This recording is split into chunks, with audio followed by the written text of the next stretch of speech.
আসসালামু আলাইকুম। সবাইকে ঈদ মোবারক। আজকে বছরে একটা ঈদের দিন, কিন্তু আমার কাছে মনে হচ্ছে না যে আজকে ঈদের দিন। কারণ প্রবাসীদের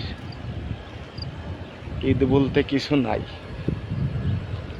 মা বাবা ছেলে মেয়ে রাইখে ঈদ করা যে কত বড় কষ্টের, তা একমাত্র প্রবাসীরা ছাড়া আর কেউ জানে না। সে প্রবাসীদের মনে কখনো ঈদের দিনে শান্তি আসতে পারে না, শুধু টেনশন আর দুশ্চিন্তা। এটাই বাস্তবতা যে আজকে ঈদের দিন ফ্যামিলি নিয়ে ঈদ করা যে একটা কত বড় আনন্দের, তো সেটা প্রবাসে না আসলে কেউ বুঝবে না।